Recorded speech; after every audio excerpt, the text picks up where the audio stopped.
1.5 kilo beef के साथ असली रेशेदार और दानेदार हलीम बनाने की सारी टिप्स और टेक्निक्स इंशाल्लाह आज की वीडियो में आपके साथ शेयर करूंगी। तो ना ही हम इसमें घुटने का इस्तेमाल करेंगे और ना ही घंटों खड़े होकर हमें किसी भी किस्म की एफ़र्ट लगानी पड़ेगी। गर्मियां हैं, गर्मियों में बहुत ही झटपट और शॉर्टकट तरीके से हलीम किस तरीके से बनाई जाती है, आज की इस वीडियो में इंशाल्लाह आपको सारी टिप्स बताने वाली हूँ।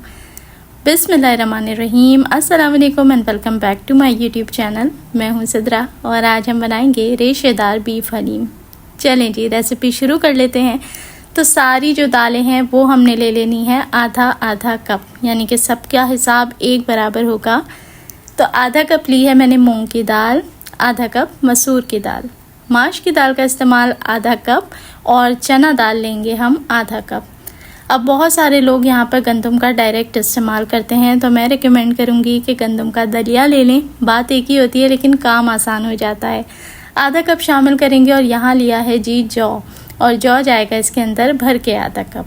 तो दालों और जौ और गंदम के अलावा जो चीज़ इसमें ऐड की जाती है वो है जी चावल। तो जब सब चीज़ें ली हैं आधा आधा कप, तो चावल भी इसमें जाएंगे आधा कप।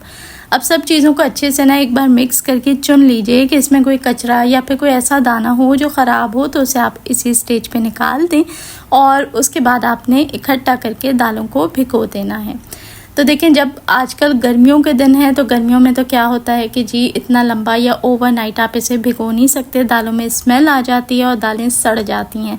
तो आपने क्या करना है, हद से हद जो इसको टाइम देना है वो 3 से 4 घंटे भिगोना है। और एक टिप मैं आज आपको एक ऐसी बता दूंगी ना कि इंशाल्लाह दालों का बादीपन भी ख़त्म हो जाएगा, दालों में से स्मेल भी नहीं आएगी और जो दाल 1 घंटे में गलनी है ना वो आधे घंटे में ही गल जाएगी। भिगोते टाइम आपने इसमें 3 से 4 चम्मच सिरके के यानी सफ़ेद सिरका ऐड करना है और अच्छे तरीके से मिक्स कर लें। इससे क्या होगा कि आपकी जो दालें हैं वो बहुत जल्दी गल जाएंगी और दालों में से जो स्मेल आ जाती है ना एक पर्टिकुलर उनको रखे रखे, वो नहीं आएगी। चलें जी, यहाँ पर मैंने तकरीबन 4 घंटे के बाद अच्छे तरीके से 3 से 4 पानी से दालों को वॉश कर लिया है। और देखें भिगोने से क्या फ़ायदा होता है कि अब 50% ये यहीं पर गल चुकी हैं। ये देखें, तो काम हो गया ना आसान। गर्मियों में इतना लंबा झंझट करने की ज़रूरत नहीं है। दालों को पकने रखेंगे। शामिल करें 1 टेबल स्पून अदरक लहसुन का पेस्ट। फीकी ना रहें दालें इसलिए शामिल करेंगे 1 चम्मच नमक, 1 चम्मच गरम मसाला पाउडर, 1 चम्मच हल्दी और भर के 1 चम्मच शामिल करेंगे पिसी लाल मिर्च का पाउडर।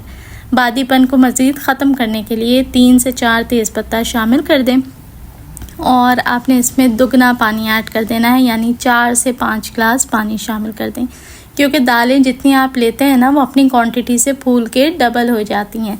तो बस अच्छे से मिक्स कर दें और अब आपने इसको कुक करना है।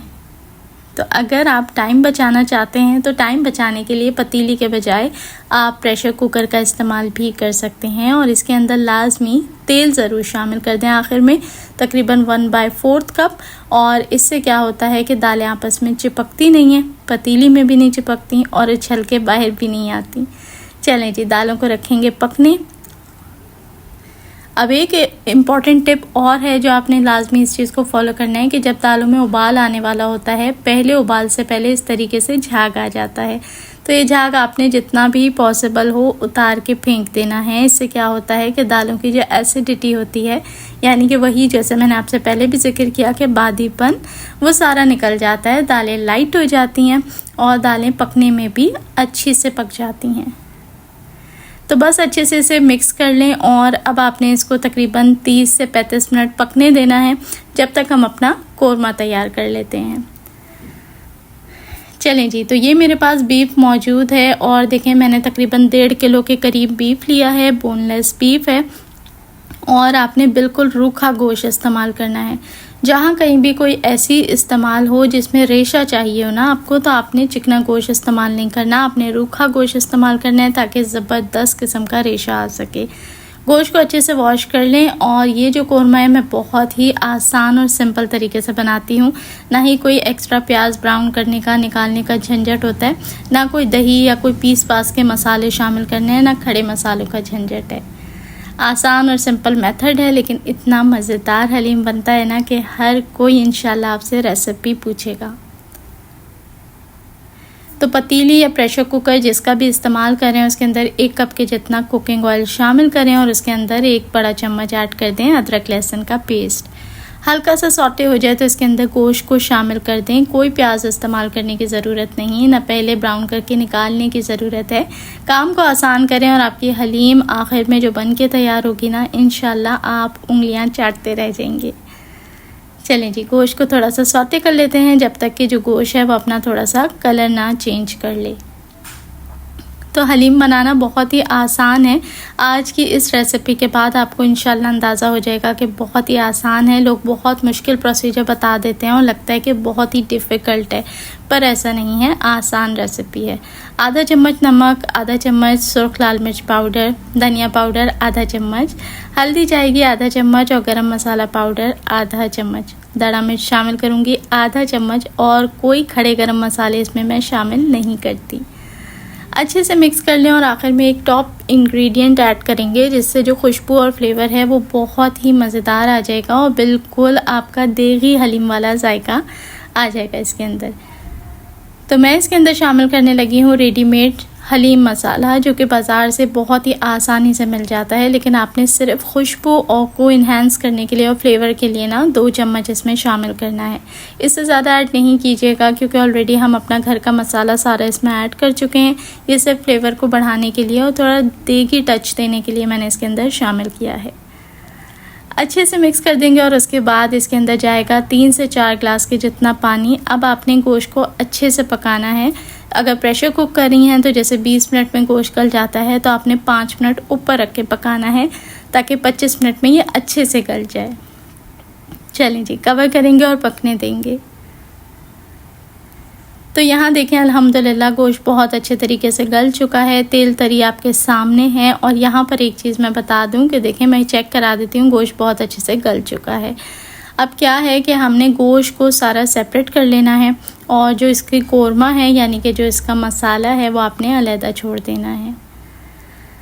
अब यहाँ तक का काम तो बहुत ही आसान होता है कि आपने सुबह में दालें जैसे भिगो दी और शाम में पकाना शुरू किया, दालों को आपने मसाला डाल के उबालने छोड़ दिया। लेकिन असल जिस चीज़ से सबकी जान जाती है ना, वो प्रोसेस तो अब शुरू होना है, जो कि होता है घुटाई का, जिससे घोट घोट के हाथ थक जाते हैं, लेकिन वो लस नहीं आती हलीम के अंदर जो देगी हलीमों में होती है। आज इंशाल्लाह इतना प्यारा शॉर्टकट उसका आपको बताऊंगी कि इंशाल्लाह इस मेथड के बाद आपने दूसरा कोई मेथड फॉलो नहीं करना, हमेशा हलीम आप इसी प्रोसेस से तैयार करेंगे। तो देखें, गोश्त मैंने सारा अलहदा कर लिया है और ये जो हमारा कोरमा था ये नीचे इस तरीके से सालन की फॉर्म में मौजूद है।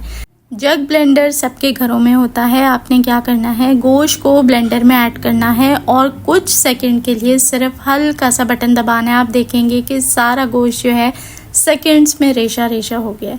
असल हलीम में क्या हमें चाहिए होता है, रेशा चाहिए होता है, असली रेशेदार हलीम।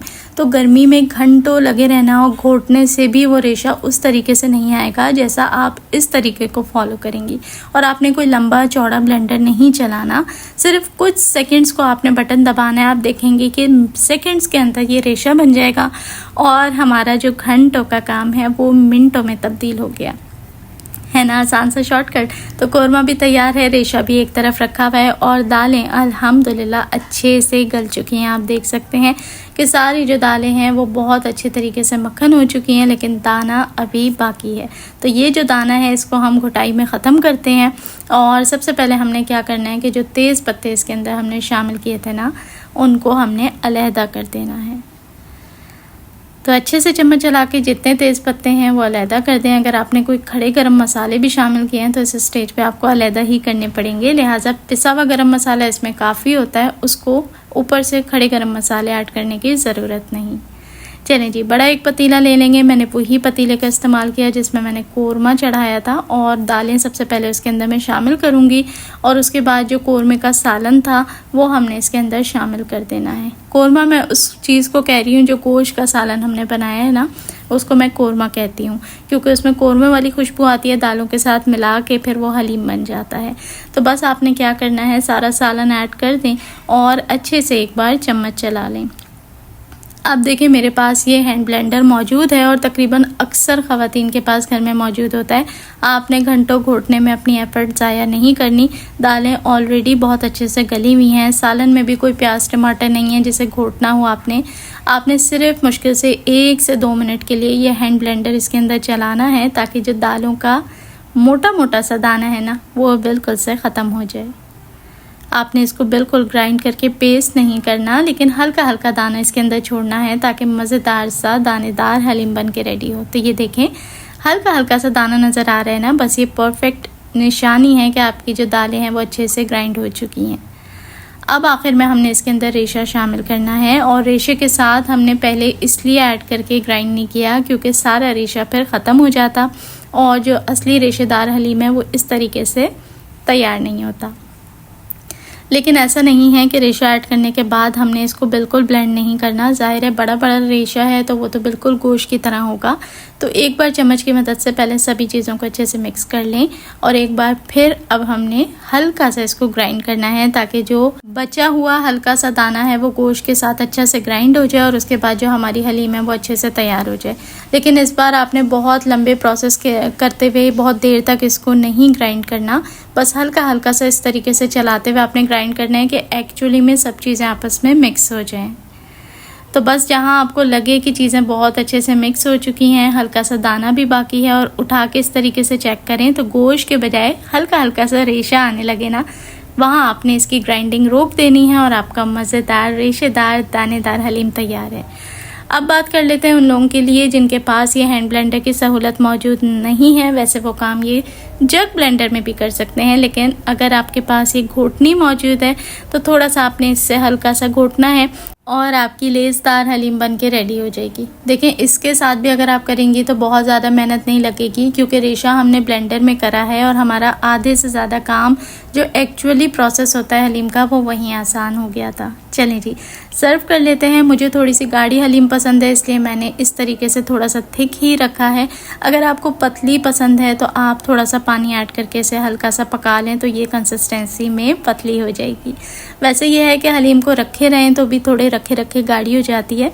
गार्निश करें तला हुआ ब्राउन प्याज के साथ, फ्रेश बारीक कटा हरा धनिया, हरी मिर्ची और अदरक के लच्छों के साथ, नान के साथ, चपाती, तंदूरी रोटी और नींबू के जूस के साथ इसको सर्व करें। इंशाल्लाह मज़ा आ जाएगा।